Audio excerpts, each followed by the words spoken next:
Hello students, मैं अंजलि पयाल स्वागत करती हूँ आपका वर्चुअल क्लासरूम देहरादून से। कैसे हैं आप सब लोग? उम्मीद करती हूँ आप सब लोग अच्छे होंगे और अपनी लाइफ में बहुत बेहतर कुछ कर रहे होंगे। आज हम बात कर रहे हैं क्लास 7th के साइंस की, और जैसा कि आप लोग जानते हैं चैप्टर चल रहा है फिजिकल एंड केमिकल चेंज, भौतिक एवं रासायनिक परिवर्तन के बारे में हम लोग यहाँ पढ़ रहे हैं। लास्ट सेशन में आप लोगों ने पूरे चैप्टर को अच्छे से पढ़ा था। हमने क्रिस्टलाइजेशन पे बात की थी और अलॉइंग पे बात की थी, तो वो टॉपिक आप लोगों ने। आज के सेशन में बात करते हैं कुछ जो इस चैप्टर से रिलेटेड आप लोग यहाँ। सबसे पहले बात करते हैं एमसीक्यूज, जो कि आपके मल्टीपल चॉइस क्वेश्चन, बहुविकल्पीय प्रश्न जो आपके आते हैं। क्वेश्चन नंबर 1, पहला प्रश्न है आपका, in which type of change a new substance is formed. किस प्रकार के परिवर्तन में आपका नया पदार्थ बनता है ना? क्या कहा मैंने? किस प्रकार के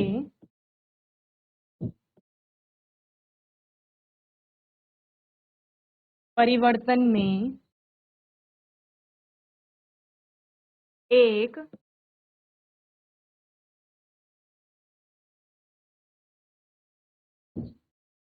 नया पदार्थ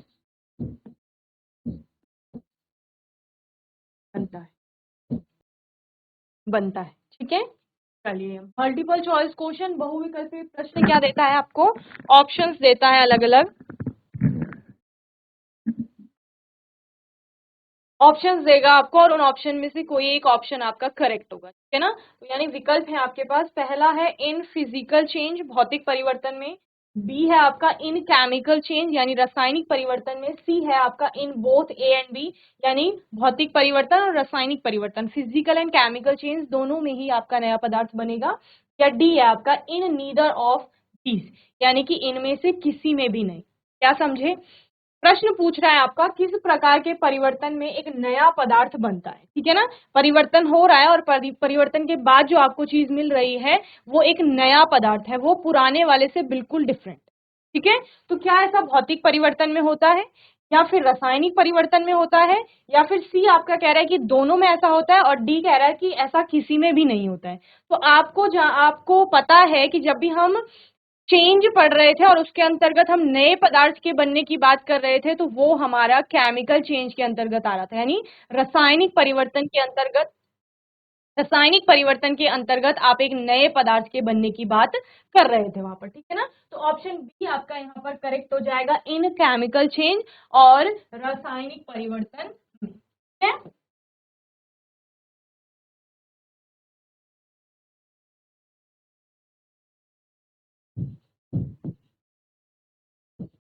कैसी गूंगी धार आवाज आ रही है आपको? हाथ उठाइए, आवाज आ रही है तो।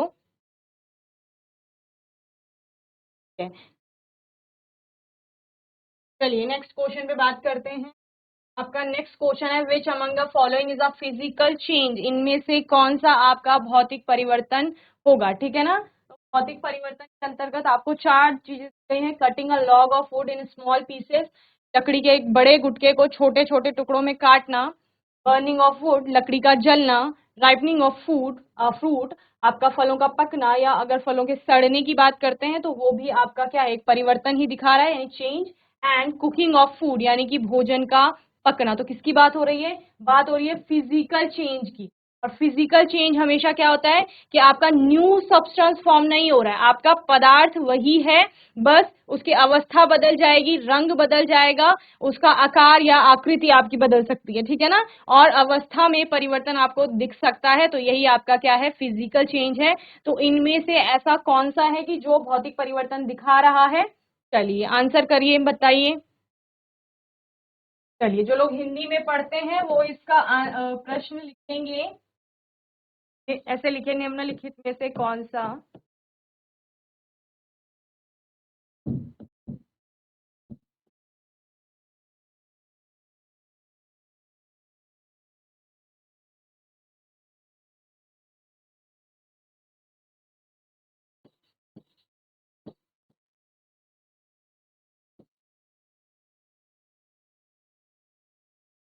एक भौतिक परिवर्तन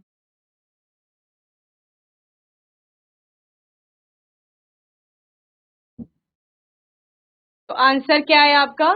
आंसर है आपका cutting a log of would in small pieces, यानी कि आपका लकड़ी के बड़े गुटके को जब छोटे छोटे टुकड़ों में काटा जा रहा है तो वो क्या है, वो एक भौतिक परिवर्तन दिखा रहा है। क्यों? क्योंकि लकड़ी आपकी वही है, अभी भी लकड़ी में किसी भी प्रकार का ऐसा परिवर्तन नहीं आया है जो इससे पहले वाले क्वेश्चन में हमने बात करी थी कि आपका क्या बन रहा है, एक नया पदार्थ बन रहा है। तो नया पदार्थ कहां बन रहा था? जहां पर रासायनिक परिवर्तन हो रहा था, ठीक है। और यहां पर हमने किसकी बात की?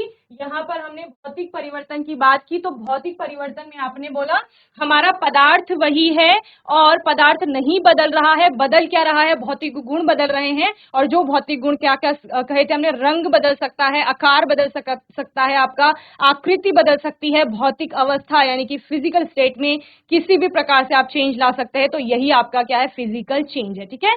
तो यहां पर आंसर क्या हो गया? Cutting a log of would in small pieces. और हिंदी वाले बच्चे लिख सकते हैं जो हिंदी मीडियम में पढ़ते हैं, लकड़ी के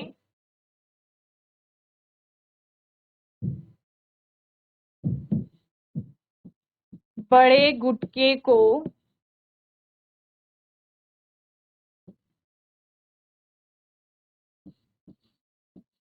छोटे टुकड़ों में काटना। परिवर्तन है ये एक प्रकार का, ठीक है, जहां पर आपने क्या बोला कि आप काट करके क्या कर रहे हो? साइज को छोटा बड़ा कर रहे हो, ठीक है। क्या ऐसी बूंगी धार? यस। क्या नाम है बेटा? योगेश। योगेश। कौन सी क्लास में है आप? 7th। 7th में। नोटबुक्स नहीं है किसी के भी पास? मैम नोटबुक्स नहीं मैम। तो जब क्लास में आते हैं तो नोटबुक्स लेके आते हैं ना? Yes ma'am. मैंने क्या बोला है आपको हमेशा कि जब भी क्लास में आएंगे आपके पास आपकी नोटबुक, पेन, पेंसिल, जो भी आपकी रिक्वायरमेंट है वो होनी चाहिए आपके पास। Yes ma'am. ऐसे तो हम सुनेंगे और सुन करके क्या होगा? भूल जाएंगे, ठीक है। चलिए सिट डाउन। अभी ये प्रश्न जो अभी मैं आपसे पूछूंगी कि क्वेश्चन नंबर 1 क्या था, तो आपको ध्यान से सुनना है। अब नोटबुक नहीं है आपके पास तो अपने माइंड को इतना शार्प रखिए कि सुन करके आपको याद होना चाहिए कि क्वेश्चन नंबर 1 क्या था। मैं रिपीट नहीं करूंगी क्वेश्चन, क्वेश्चन भी आप ही बताएंगे, आंसर भी आप ही बताएंगे। क्वेश्चन नंबर 2 चल रहा है आपका, निम्नलिखित में से कौन सा एक भौतिक परिवर्तन है, और जिसका आंसर आपने लिखा कि लकड़ी के बड़े गुटके को छोटे टुकड़ों में काटना आपका भौतिक परिवर्तन होगा, ठीक है। क्योंकि ये एमसीक्यू चल रहे हैं जहां पर आप बहुविकल्पीय प्रश्नों की बात कर रहे हैं, तो इनमें से ही कोई आपका एक आंसर होगा, ठीक है ना। यानी अब भौतिक परिवर्तन में आपने बहुत सारी चीजें देखी, ठीक है ना। भौतिक परिवर्तन बहुत सारे एग्जाम्पल आपने सीखे थे लास्ट सेशन में, तो उनमें से कुछ भी आपका आंसर हो सकता है जब आपको चॉइसेस ना दी गई। अगर सिर्फ प्रश्न ये होता कि भौतिक परिवर्तन का एक उदाहरण बताइए तो आप कोई सा भी दे देते, लेकिन यहाँ पर आपको 4 ऑप्शन दिए गए हैं, 4 विकल्प दिए गए हैं, तो इन्हीं विकल्पों में से एक विकल्प आपका करेक्ट होगा। देन क्वेश्चन नंबर 3 है आपका, which of the following is a chemical change. इनमें से कौन सा आपका एक रासायनिक परिवर्तन होगा, ठीक है ना। प्रश्न क्या है आपका? निम्नलिखित में से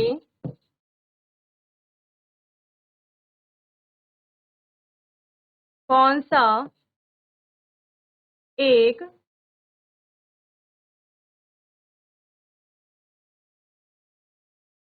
रासायनिक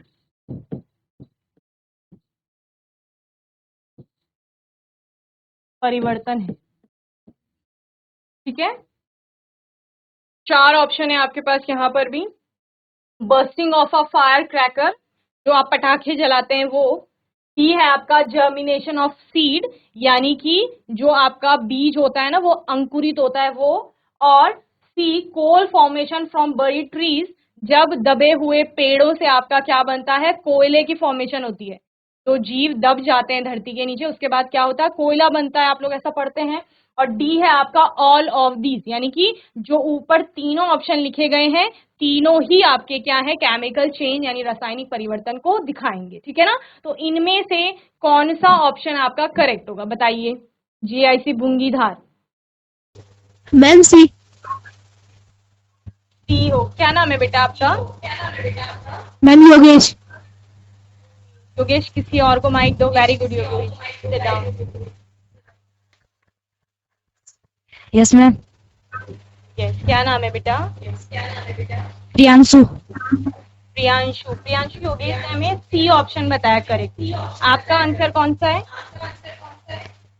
मेरा है बी। सी। ठीक है, और कोई आंसर करेगा? Very good Priyanshu, sit down. Hand raise करो किसी को आंसर करना है तो, किसी को इन दोनों के अलावा कोई आंसर है तो। चलिए, हैंड रेज करके बताओ सारे, कुंभी चौर भी और बुंगी धार भी। तो योगेश ने बोला सी वाला ऑप्शन, क्या वो करेक्ट है? अगर सी से आप सहमत है तो हैंड रेज करिए। योगेश सहमत है और कुछ और बच्चे हैं, ठीक। और प्रियांशु ने जो बोला ऑल ऑफ दीज, उससे सारे लोग एग्री करते हैं? अच्छा, कुछ बच्चे इधर है कुछ इधर है, ठीक है। चलिए, very good, very good Yogesh, very good Priyanshu, बहुत अच्छे से आप लोगों ने आंसर किया। यहाँ पर मैं आपको बताती हूँ, बर्स्टिंग ऑफ फायर क्रैकर की बात कर रहे हैं आप लोग। तो मैंने आपको लास्ट सेशन में बोला था कि जब आपका एक बार पटाखा फट गया है या बर्स्टिंग जब आप उसकी बात कर रहे हैं तो वहां पर केमिकल चेंज होता है। उसके बाद आप दोबारा वही पटाखे को प्राप्त नहीं कर पाएंगे, अगर आप सिंपल सी लैंग्वेज में समझो। दैट मीन्स ये भी आपका क्या है, केमिकल चेंज में आएगा, यानी ये रासायनिक परिवर्तन के अंतर्गत आएगा। जर्मिनेशन ऑफ सीड को समझिए, बीज एक बार अंकुरित हो गया है तो उसके बाद आप पुराना वही बीज प्राप्त नहीं कर सकते, समझ रहे हैं ना? उसके बाद तो क्या होगा, पौधा बनेगा, फिर पेड़ बनेगा, फिर उससे बहुत सारे बीज बन जाएंगे, लेकिन वापस वही बीज नहीं बनेगा। तो ये भी आपका केमिकल चेंज होगा, ये भी है ये भी है। और ये सी वाला जो योगेश ने बोला, कोल फॉर्मेशन फ्रॉम बरी ट्रीज, आपका क्या होता है, पेड़ पौधे होते हैं वो किसी कारणवश गिर जाते हैं और उनके ऊपर मिट्टी की लेयर्स आती जाती हैं, यानी वो धरती की सतह के नीचे आपके दब जाते हैं और वहां पर कोयला फॉर्म होता है, आपका कोयला बन जाता है। तो जो आपका पेड़ पौधों से कोयला बना है वो भी केमिकल चेंज है। क्यों? क्योंकि उस कोयले से वापस आप उन पेड़ों को प्राप्त नहीं कर पाएंगे। और तीनों ही केस में आपके नए पदार्थ की फॉर्मेशन हो रही है, यानी न्यू सब्सटेंस बन रहा है। दैट मीन्स कि प्रियांशु ने जो बोला है डी वाला ऑप्शन, वो आपका करेक्ट आंसर होगा, ऑल ऑफ दीज, यानी कि जो उपयुक्त लिखे हुए सभी हैं वो आपके सही आंसर होंगे। ओके, चलिए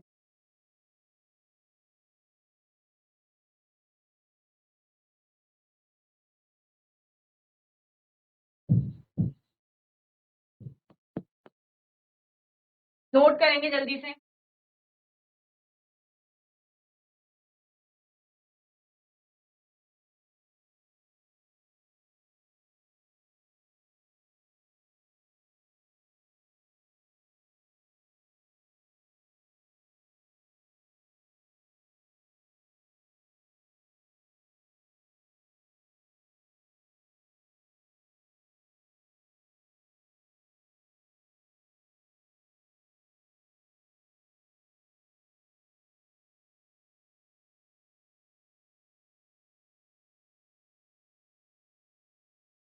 चलिए, नेक्स्ट क्वेश्चन है आपका question number 4, which is a method to prevent rust.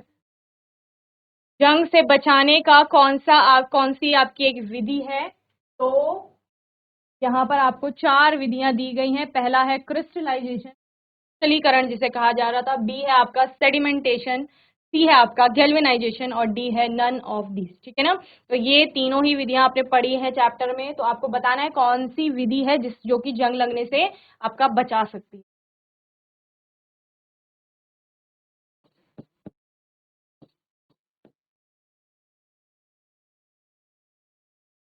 तो यहाँ पर जंग से बचाने की विधि कौन सी है? गैल्वेनाइजेशन जिसे आप कहते हैं, या शद लेपन भी जिसे आप कह रहे थे, गैल्वनीकरण भी इसको कहा जाता है।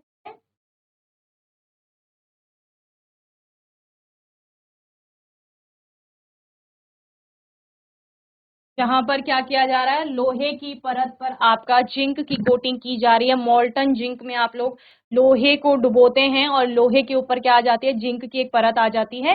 इसी को गैल्वेनाइजेशन कहा जाता है। बहुत अच्छे से आपने इस विधि को समझा है। इसके अतिरिक्त आपने बहुत सारी विधियों के बारे में यहाँ पर बात की कि जब लोहे पर जंग लग रहा है, तो जंग लग चुका है अगर, तो उसको रोक नहीं सकते। एक बार वस्तु पे जंग लग गया तो फिर रोक नहीं सकते, लेकिन उससे पहले हम बचा सकते हैं वस्तु को। और वो कैसे बचाएंगे, वो हम क्या कर रहे थे, पेंट लगा रहे थे। हमने बोला कि वस्तु की सतह पर अगर पेंट लगा दिया जाए तो पेंट लगाने से क्या होगा, जंग लगने से रोका जा सकता है। इसके अतिरिक्त क्या कर रहे थे आप लोग, ऑयलिंग या ग्रीसिंग कर रहे थे। उससे भी, जैसे मशीन वगैरह होती है कई, तो उनके जो पुर्जे वगैरह होते हैं उनमें क्या कर दिया जाता है, ऑयलिंग कर दी जाती है या ग्रीसिंग कर दी जाती है, जिससे कि उन पर जंग ना लगे। ठीक है। इसके अलावा आपने गैल्वेनाइजेशन पढ़ा कि गैल्वेनाइजेशन में क्या करेंगे, आयन जो है आपका लोहा, उससे अधिक अभिक्रियाशील जो आपकी धातु है जिंक, उसमें उसको डुबोकर हम लोग बाहर निकालेंगे, तो लोहे के ऊपर जिंक की परत आपकी चढ़ जाएगी और जिंक क्या करेगी, ऑक्सीजन से रिएक्ट करेगी, जो जिंक ऑक्साइड की लेयर बना देगी।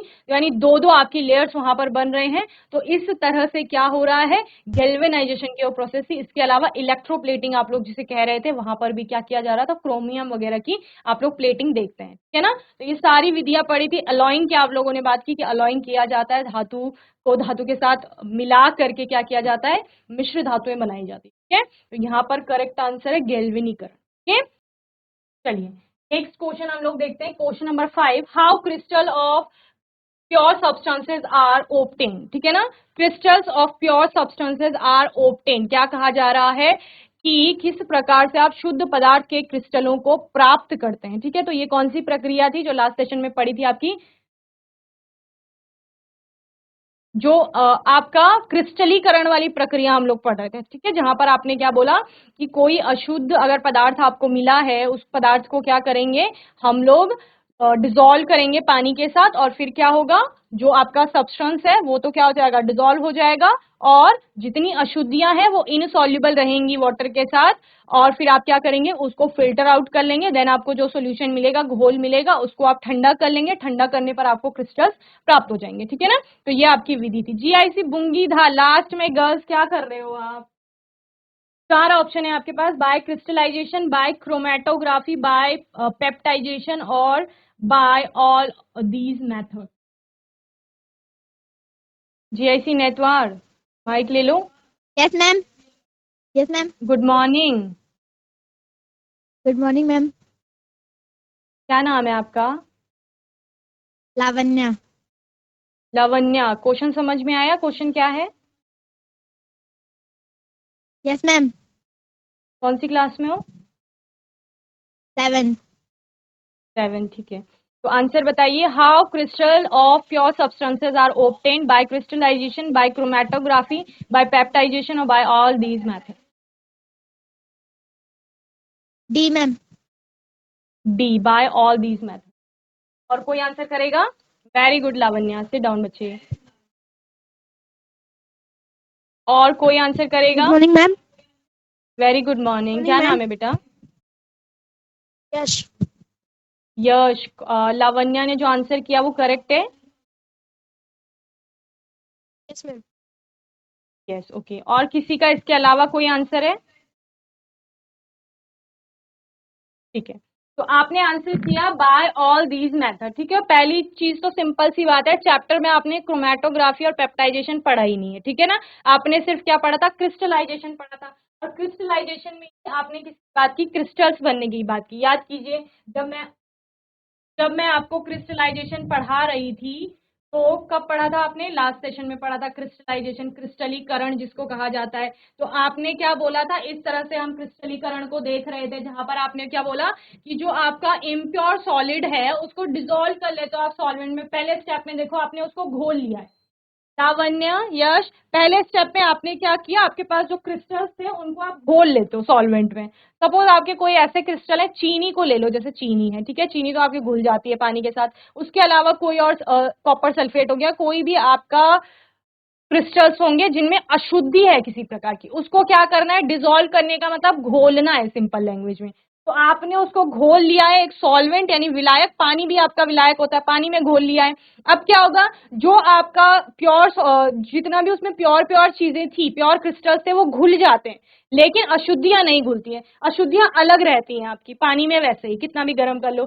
फिर आप क्या करते हैं, फिर आप उस घोल को छान लेते हो, तो छान करके अशुद्धि अलग हो जाएगी, उस घोल में आपका शुद्ध पदार्थ रहेगा। जब आप उसका टेम्परेचर कम करेंगे, the hot solution is allowed to cool, जब आप उसको ठंडा करेंगे तो आपको उसमें क्रिस्टल्स प्राप्त हो जाएंगे। तो ये कौन सी विधि है, ये आपकी क्रिस्टलाइजेशन की विधि है ना। तो यहाँ पर आंसर आएगा आपका बाय क्रिस्टलाइजेशन, ठीक है। How crystal of pure substances are obtained. प्रश्न क्या है आपका,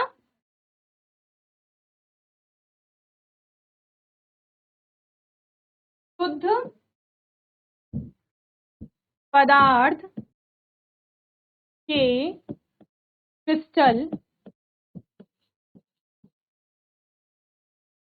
कैसे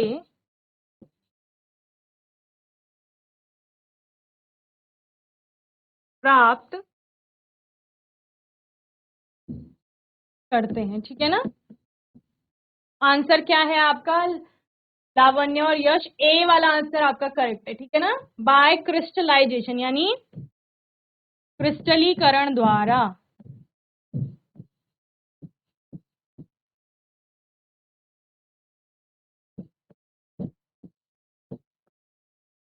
क्लियर है, बोलो समझ आ गया।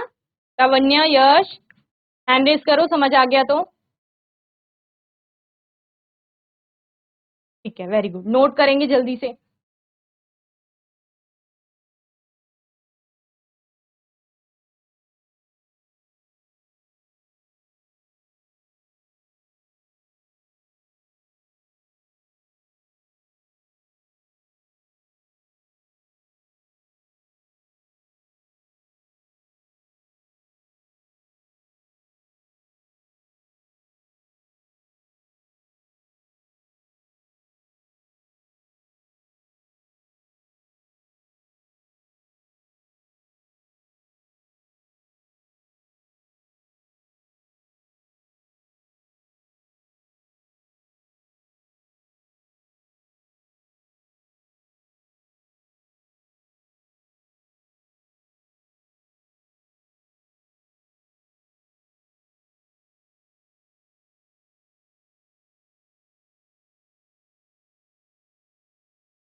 क्वेश्चन नंबर 6 है आपका, what is the formula of rust, rust का फॉर्मूला क्या होता है, ठीक है ना।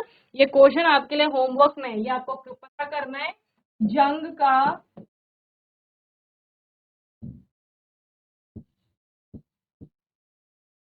सूत्र क्या है, ठीक है।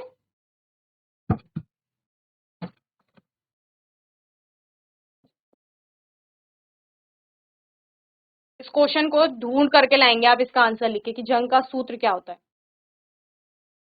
जंग आपका क्या है, एक पदार्थ होता है, जो कि मैंने आपको बताया है, लोहे पर जब जंग लगता है तो एक नया पदार्थ बनता है। लोहे की कोई वस्तु होती है, जैसे हम जब जंग लगने की प्रक्रिया पढ़ रहे थे, तो आपका जंग लगने की प्रक्रिया ये थी आपकी, ठीक है ना। ये कोई लोहे की ट्रेन रही होगी जिस पर जंग लग गया, तो लोहे के ऊपर जंग लगा है, लोहे की बनी हुई थी, लोहे के ऊपर जंग लगा है, तो ये रेडिश या ब्राउनिश कलर जो आपको दिख रहा है ना, ये क्या है, ये जंग है, ये नया पदार्थ है। आपको डस्ट जैसा फील होता है, कभी कभी लोहे की चीज को आप टच करेंगे, अगर उस पर जंग लगा है तो वो डस्ट जैसा होता है, जैसे धूल होती है ना, उसी प्रकार की।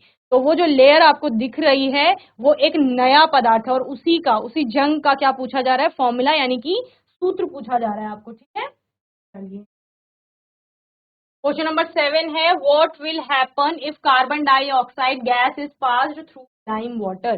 क्या होगा अगर कार्बन डाइऑक्साइड गैस को लाइम वाटर से पास किया जाएगा तो, ठीक है। नोट करिए इस क्वेश्चन को भी, ये भी आपके लिए होमवर्क में है।